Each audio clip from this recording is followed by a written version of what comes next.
This is film number 3, The Climate of Doubt and Merchants of Doubt. A great battle is underway. Millions of lives hang in the balance. Hundreds of millions of people risk becoming refugees in what may well be the greatest diaspora in human history. The world economy may teeter, entire nations disappear. As in all wars, animals and plants will also suffer. Tens of thousands of species will become extinct. No place on the face of the globe will be left untouched, from the upper limits of the atmosphere to the deepest ocean floors. So what will cause all this? Climate change brought about by a range of human practices. To mitigate as best we can the above, a great many more consequences, we need to, and this is according to the Intergovernmental Panel on Climate Change, the IPCC, and other experts, to limit global warming to a maximum of 2 degrees Celsius. That's 3.6 degrees Fahrenheit. To do this, something like 88% of the Earth's coal reserves, 35% of its oil, and 52% of its natural gas must remain in the ground unextracted. The problem is that these resources are of enormous economic value. Some of the wealthiest companies on the planet are in the fossil fuel business. For the most part, they primarily measure their worth not in terms of money in the bank, but rather by the value of unextracted fossil fuels that they control. If we mandated that the above percentages of these resources remained in the ground, it would amount to a staggering reduction of the value of these companies. So, imagine having $100 in the bank and being faced with the prospect that 88% of it could never be taken out. For all practical purposes, you would now have $12, not $100. You would not likely be very pleased. Not surprisingly, these companies are not at all happy. Consequently, these companies have doubled down and are now fighting for their financial interests rather than those of the planet and its life, including human beings. When I said that a great battle was currently underway, this is what I meant. A battle between the fossil fuel industry and its many affiliates and champions, such as politicians who fund it, and on the opposing side, a range of individuals who want to act quickly and decisively to mitigate the climate crisis, thereby keeping the Earth as welcoming and as habitable as possible for human and a range of other beings which we share the planet. So, have you ever wondered how climate change became such a political issue, such a battleground in the U.S.? Like everything else, this has a history. While we can see it as a long history spanning decades, the last dozen or so years have been incredibly important. The documentaries A Climate of Doubt and Merchants of Doubt both take up this history, though in somewhat different ways. A Climate of Doubt, which is a PBS Frontline documentary, chronicles a decisive moment in American history when the politicalization of climate change came to a head. Although the film is now a decade old, it is of historical interest as it chronicles when the tide began to turn in favor of fossil fuel interests. While you might have been under the impression that this sea change took place with the election of Donald Trump in 2016, the situation really goes back a few years before that. Here is how the filmmakers described their documentary and how they described it in 2012. 4 years ago, climate change was hot. Politicians from both parties, pressed by an anxious public, seemed poised to act. But that was then. Today, and that's 2012, public opinion about the climate crisis has cooled, and politicians either must, ignore the issue or loudly proclaim their skepticism of scientific evidence that the human activity is imperiling the planet. What's behind this reversal? Frontline correspondent John Huckleberry goes inside the organizations that fought the scientific establishment, environmental groups, and lawmakers to shift the direction of debate on climate change and redefine the politics of global warming. It's a close quote.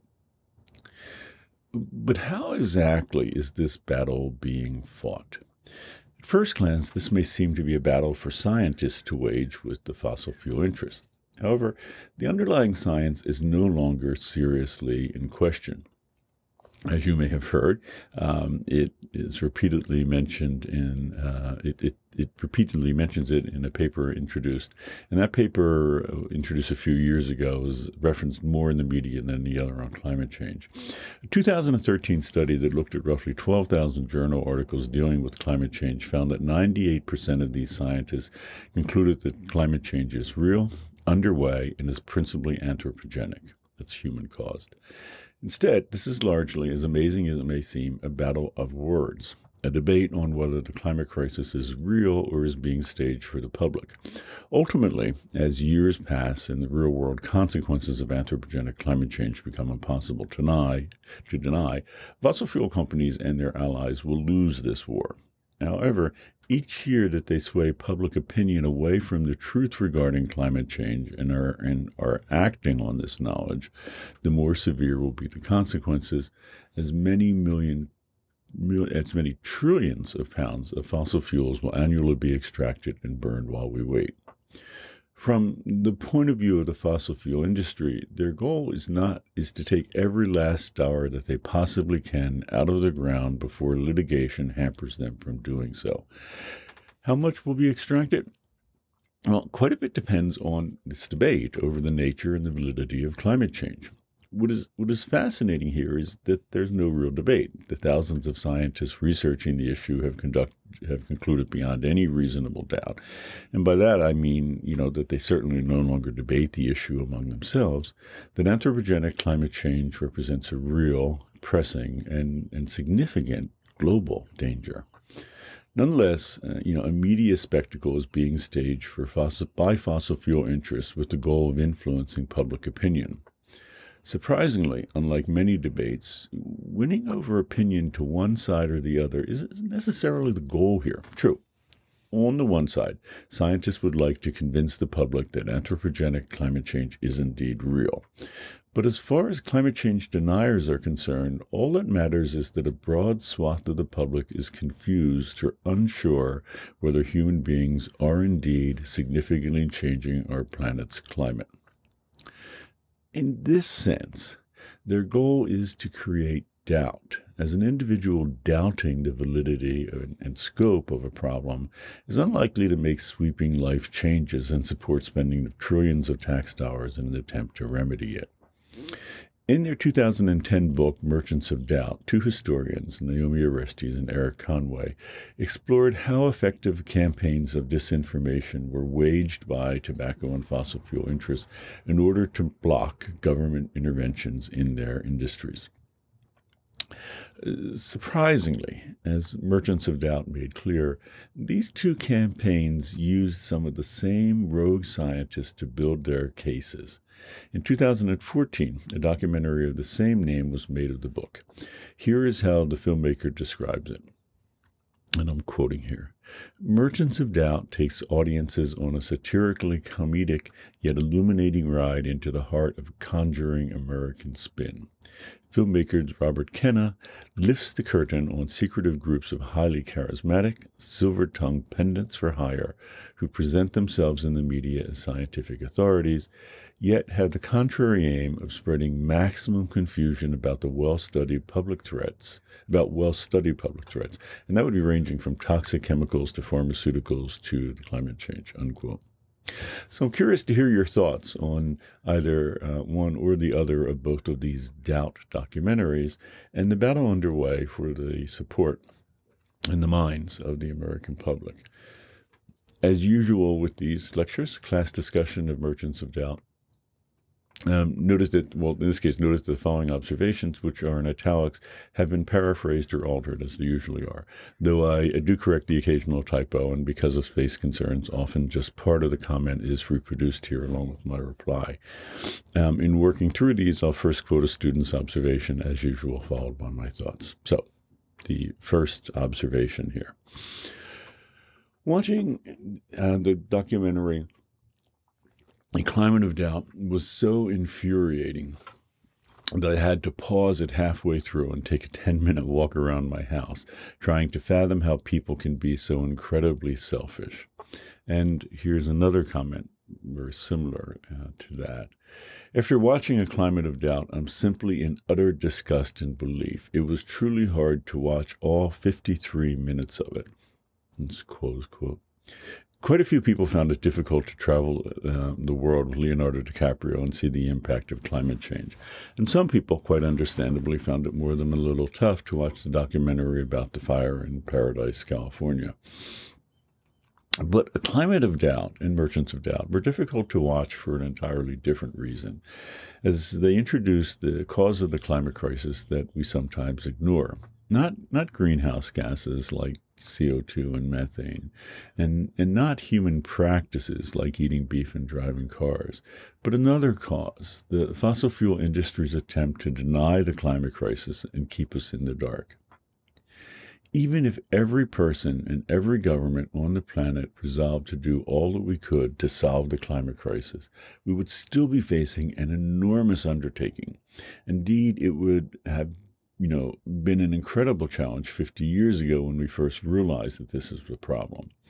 But the fact is that the fossil fuel industry and its affiliates and champions, and by champions there I mean certain politicians that it funds, have been extraordinarily successful in keeping us from tackling the climate crisis. They have done so by simply denying that there is a problem. From the perspective of the fossil fuel industry, the challenge is to keep their corporations alive, as they would obviously go out of business as fossil fuel companies if we shifted away from extracting and using these resources. Of course, from another perspective, the challenge is to keep the planet healthy, not these corporations. Unfortunately, not only are these two enterprises in direct conflict, but for decades the fossil fuel industry has been winning as it is, healthy and growing. In contrast, the earth and its life are suffering. It's a remarkable contrast. Because this documentary introduces us to some of the masterminds behind this project to deny the crisis, it can indeed, as both of these people noted, be difficult to watch. So here's the next comment. When asked what would happen if climate change skeptics were real, Myron Abell's response was, quote, "I would be sorry." Close quote. Are you kidding me? When millions of people have been relocated because of their homes are no longer habitable, when the 3 billion people on the earth who rely on fish for their primary food source starve, and billions of species go extinct, I think that it's going to be a little too late for an apology. I think that politicians who deny climate change need to be locked up in jail. I know that sounds extreme, but the policies that they are promoting are destroying our ecosystem and ruining any chance that we will have at salvaging a habitable place. That's close quote. Strong comment. So, and see also the below statement regarding Myron Abell. So another quote here. How can their sorry answer to their grandchildren's plea for clean air, less hurricanes, less fire, and a more hopeful future? How can you just say sorry? His answer was, then I'll have to say I'm sorry. This really frustrates me for a number of reasons. First, just in the years since this documentary has been made, we have experienced major climate disasters and are seeing the effects of climate change.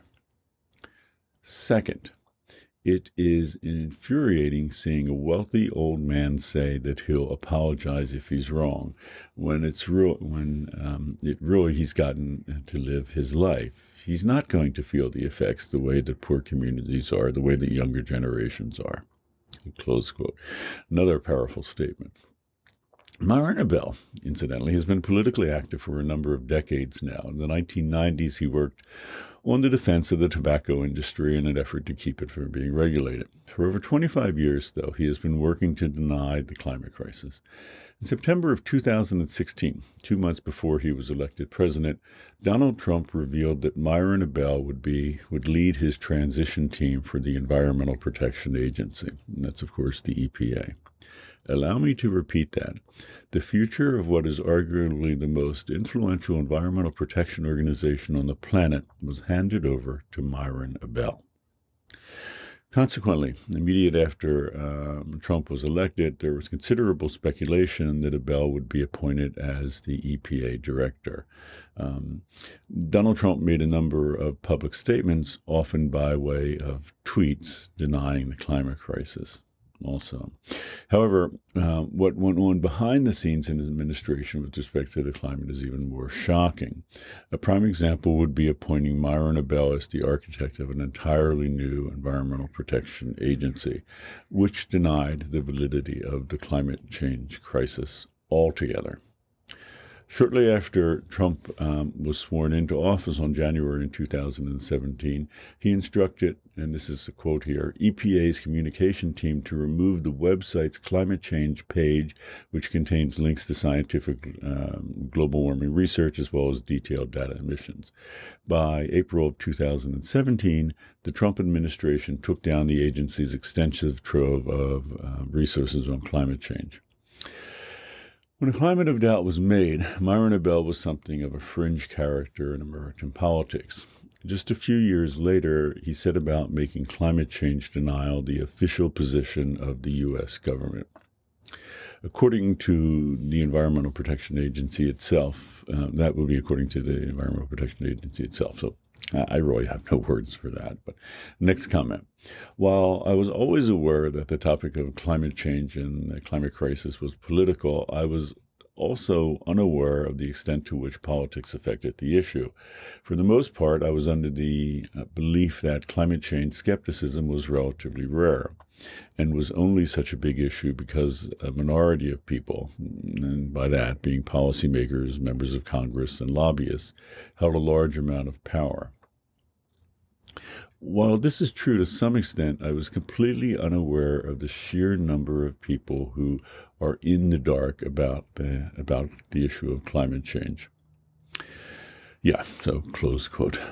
The fossil fuel industry and its affiliates have taken a multi-pronged approach to making sure that the industry is allowed to continue with its business as usual, regardless of the impact that it has on the planet and its life. First, as A Climate of Doubt revealed, they are directly contributing, in some cases, millions of dollars to individual politicians. However, this would not be sufficient if the American public, specifically the people who put these politicians in office, were at odds with this project. Consequently, the fossil fuel industry has gotten into the business of trying to convince the American public, and by that I mean, voters, to go along with the project, even though it is completely against the public's interests and counter to the facts and the science. That's utterly remarkable. As I have noted elsewhere, this doesn't necessarily mean convincing the American public that the climate change is definitely not happening. Instead, all that is needed is to raise enough doubt in the minds of the public to keep them from voting for candidates who take up the position that the climate crisis is real and needs to be dealt with quickly and decisively. One of the things that is most striking about A Climate of Doubt is that it reveals that the fossil fuel industry and its affiliates have been remarkably successful in raising doubt in the last decade. So just how successful have they been in swaying the voting public? In November of 2016, a climate change denier was elected president of the United States. I think that's pretty successful. So the next comment. One part of the film that gave me hope for the fight against climate change denial was hearing Bob Inglis talk about how he changed his mind about climate change after witnessing its consequences firsthand. It's nice to see that even people who once held beliefs of denial can be educated and change their minds. Examples like that one give me hope that people can realize the truth. However, I worry that it will take too long before enough people change their minds for it to make a difference. Yeah, me too. So the end of that quote. Now, if you don't happen to recall, Bob Inglis was an extraordinarily conservative member of the U.S. House of Representatives from South Carolina, who nonetheless refused to deny that climate change was happening. As a consequence, he was quickly voted out of office, and if you recall, he didn't even receive his party's nomination. Bob Inglis' story is heartening, as this person notes. quote, even people who once held beliefs in denial can be educated and change their minds, close quote. On the other hand, it's a disheartening tale, as Inglis was crushed by a political machine largely controlled by the fossil fuel industry. As a consequence, he became something of a cautionary tale for conservative politicians who might advocate for climate change action. Yeah. The next quote. Although there were many quotes that resonated with me throughout the film, one in particular sent chills down my spine. Quote, doubt is our product. It sickens me that there are mega millions corporations that have lied about their harmful product of production for monetary gain. How could half of America allow themselves to be fooled by industries that just want to fill their pockets even more? It's the end of the quote. The tobacco and fossil fuel industries provide fascinating case studies in how a broad swath of the American public was swayed to support industries that clearly harm and in some cases actually kill these supporters directly. It's altogether astonishing when you think about it. The whole notion of democracy hinges on the fact that citizens would vote for politicians that would, first and foremost, act in the best interest of the citizens. Historically, this is why democracies supplanted monarchies, which largely acted in the interest of the monarch and other powerful groups and individuals. It is surprising, then, that democracy can be subverted by wealthy and powerful individuals and corporations. Since politicians cannot be directly appointed by these corporations, in the same way that various leaders are appointed, in monarchies and dictatorships, massive media and political campaigns are now initiated to put such politicians into office. It could be argued that one of the flaws of our particular form of democracy in the U.S. is that we allow powerful corporations and interests to finance the campaigns of politicians. In effect, this allows them, at the end of the day, to buy votes, as it is demonstrably the case that the more money that is infused into a campaign, the more votes will be received. This is why some politicians, such as Bernie Sanders and AOC, who both incidentally support the Green New Deal, argue for campaign reform. As Bernie Sanders succinctly puts it, we need to, quote, get corporate money out of politics, close quote. This is yet another example of something that we could do to help mitigate the climate crisis that never occurs to most people. Indeed, getting corporate money out of politics might be one of the most effective things that we can do to help mitigate the climate crisis. So the next quote. After watching this week's film, Climate of Doubt, I felt angry, confused, and frustrated as I see people denying the climate crisis. I grew up in China, a country that has begun to pay more attention to climate issues in recent years.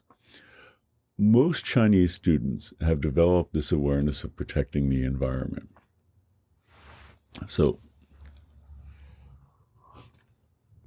if you ask a young girl on the street if she believes in the climate crisis, the answer will very likely be yes. That's the end of the quote. Although climate change denial is rampant in the U.S., this is not the case around the planet.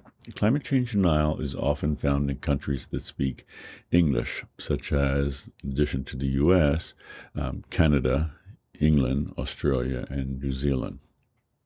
The reason for this is that climate change denial literature, which exists both in print and online, is generally written in English, as it primarily comes from the U.S., where it is funded by fossil fuel interests.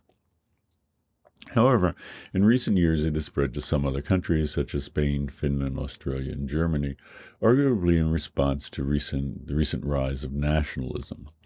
The issue here is that climate change needs to be addressed as a global problem, as greenhouse gases being emitted all over the planet. Hence, every country needs to agree to cut down on these emissions, which is exactly what happened at the COP21 in 2015, as the countries of planet Earth all signaled and signed an agreement now called the Paris Agreement, as this is where it was signed, to cut down on emissions. In short, this is quote, in order to confront climate change, we need to additional loyalties and commitments to a level beyond the nation. This is at odds with nationalism insofar as the goal is to close borders and reduce rather than strengthen ties with other countries. Hence, climate change denial has been spreading with nationalism in the past few years, and is yet another reason why the recent spread of nationalism is alarming. In any event, one might suppose that climate change denial would be similarly rampant in China as the two largest oil companies on the planet, and that Sinopec and China National Petroleum are, in fact, Chinese corporations. However, both are wholly owned by the state.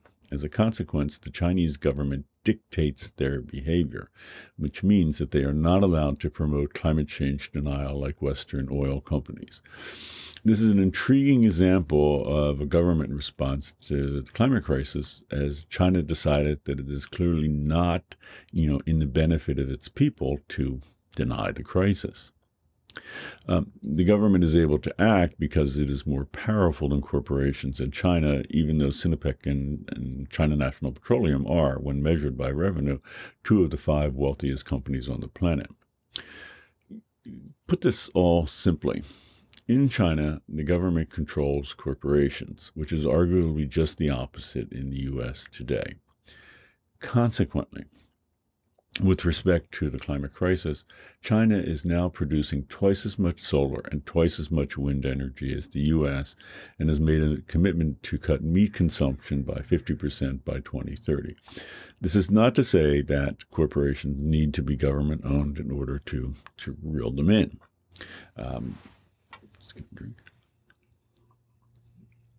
Denmark, for example, has an open economy through a strong central government. Hence, the Denmark policy recently voted to make it new and sweeping carbon reduction plan law. Denmark has one of the most aggressive climate plans of any country, aiming to reduce global emissions by 70%, emissions to 70% of its 1990 level within 10 years. So the next quote. As former climate skeptics like Republican Bob Inglis demonstrated in their ill-fated efforts to spread the truth, trying to stop climate change denial is like trying to put a lid on 1,000 schoolyard rumors at once. Great image. All it takes is one mention of sunspots, or more than 31,000 scientists, or a candle in a crib on the news for millions to keep parroting it for years to come. What good is peer-reviewed scientific study against a self-perpetuating wall of bite-sized, old-fashioned falsehoods? Disturbingly, Merchants of Doubt demonstrates to us that when it comes to quelling climate change denial, the truth is not enough. Close quote.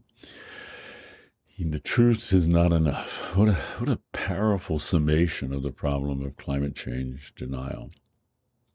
As we have repeatedly noted, scientists have been informing us of the truth about anthropogenic climate change for decades now. And this goes back long before NASA scientist James Hansen testified before Congress in 1988, which made the front page of the New York Times. However, the truth is not enough, as alternative facts are constantly being generated by fossil fuel affiliates and endlessly rehearsed by climate change deniers. To again quote this person, what good is a peer-reviewed study against a self-perpetuating wall of bite-sized falsehoods? What is happening here, of course, is that free speech is being exploited by fossil fuel affiliates. It is ironic that, as we all know, a person cannot yell fire in a crowded theater. As this could potentially harm people, free speech does not cover such a reckless act. However, even though, to quote Greta Thunberg, our house is on fire, there is nothing to stop people from standing up and yelling, no, it's not. Please do not do anything. Even though over 500 people were literally cooked alive in British Columbia during the heat wave of June-July in 2021. Like campaign reform, putting an end to the outright and egregious lies being put forth by the fossil fuel affiliates might be one of the most effective things that we can do to help mitigate the climate crisis. So, the next quote. After watching this film, it seems to me that it's rather unlikely that we will be able to educate anyone who is already a denier of climate change And this is due to the fact that these companies have so much wealth and so much power that they can afford to keep fueling the spread of disinformation to the public. The only way that I could possibly see to change this happening in the future would be to implement some form of policy change that completely bans things like fracking or a carbon tax that would directly force people to make eco-friendly decisions based on their own carbon emissions. And that's close quote. This is a sobering, but probably true observation. Climate change denial literature has already been so effective that there are some people who will likely never believe that the climate change is really happening or being caused by human beings. At least not for decades, which is not nearly quickly enough. What then is to be done? Perhaps the best answer is that we need to, as this person suggests, enact a series of laws, such as regarding fracking and, importantly, also pricing carbon emissions. Right now, any corporation or individual in the U.S. can emit as many greenhouse gases as they please without any cost to them, even though these emissions will ultimately cost us many trillions of dollars, as well as bring about enormous suffering. The simple solution is that we need to put a price on these emissions, which is what carbon pricing does. In practical terms, this would mean that the cost of gasoline at the pump would go up significantly. So would a pound of beef. Regardless of whether or not you believe in anthropogenic climate change, you would still have to shoulder these costs, just like everyone else would have to shoulder them. Consequently, you might just forgo having a car or a burger at all, regardless of your position on climate change. You may not like it, but this would simply be the new reality of life.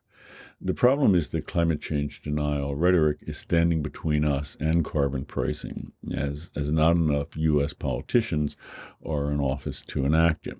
Incidentally, other countries began pricing carbon in the form of a carbon tax as early as 1990. So 1990, Finland enacted a carbon tax, 1991, Norway, 1992, Sweden and Denmark. That's 30 years ago. The idea was to start with a relatively small tax and then incrementally increase it.